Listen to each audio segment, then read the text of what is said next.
Salut à toi la confrérie du rhum, bienvenue sur l'édition numéro 2 des coups de cœur de l'ours.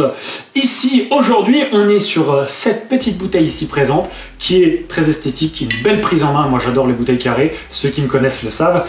On est sur un St. James, le VSOP, chose qui n'existait pas encore dans leur gamme. VSOP, donc minimum 4 ans de vieillissement. On est sur un pur jus, de canne bien évidemment, AOC Martinique. On est sur un vieillissement donc dans des ex-fûts de Bourbon et des fûts neufs. Et on est sur de la distillerie en colonne. Donc c'est le nouveau packaging, les bouteilles carrées, on a l'habitude chez St. James, mais avant elles étaient un petit peu plus hautes et un petit peu plus rétrécies. Une très jolie bouteille qu'on trouve à 29 €. 29 €, oui, pour un VSOP Martinique. C'est pour ça aujourd'hui que je fais ce petit coup de cœur, parce que pour moi, c'est un rapport qualité-prix indéniable.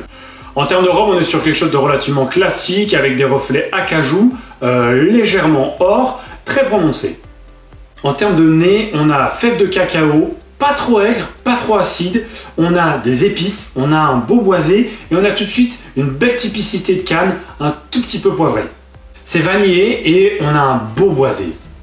On a un côté légèrement toasté, un tout petit peu brûlé. On a des notes de fruits à coque torréfiés, mais plutôt discrets. Et les fruits, on a un tout petit peu de fruits tropical exotiques, mais c'est très léger. En termes de bouche, on a tout de suite ce côté vif martiniquais. On est sur un profil sec, c'est indéniable. On a un beau boisé qui vient nous envelopper tout ça. On a effectivement quelques fruits. On est plus sur des types fruits confits ou un petit peu comme des pâtes de fruits. On est sur un profil chaud, chaleureux, une bouche qui est souple, qui est très agréable. Et on a muscade, cannelle, ce genre d'épices plutôt douces. Alors la finale n'est pas interminable, mais elle est plutôt moyenne. Elle reste un petit peu, elle s'accroche un peu, elle nous permet de décortiquer tout ça et on a vraiment ces épices qui sont présentes sur cette finale. La finale, boisée, épices. C'est une finale qui va plutôt bien avec la bouche. Donc pour conclure, on est sur un beau profil, on est sur une bouteille qui est plutôt esthétique. Je trouve que les nouveaux packaging sont plutôt bien faits, plutôt réussis, en sachant qu'ils changent donc aussi au fur et à mesure. Sur 2021, on aura le changement pour le XO, le 7 ans, le 12 ans et le 15 ans sur le même format, avec les étiquettes de couleurs qui vont changer.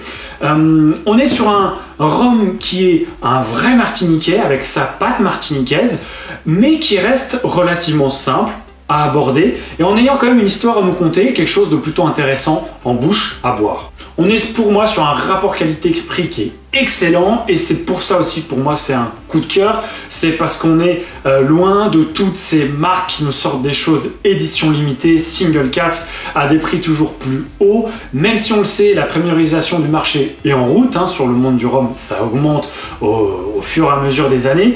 Nous les consommateurs on en est les premiers impactés, mais on est les premiers aussi qui jouent avec cette spéculation et avec cette montée en prix, et là on est sur quelque chose qui est à 29 €. Donc pour moi faut le souligner parce qu'on est sur quelque chose qui est très agréable quand même à boire en pur et que vous allez pouvoir utiliser pour ce prix là dans d'autres choses, dans d'autres manières, dans d'autres façons de faire, comme on va pouvoir l'utiliser par exemple en cuisine. Alors moi je le conseillerais par exemple avec des desserts. Vous prenez un baba au rhum, je pense que là ça va être parfait pour un bon baba au rhum.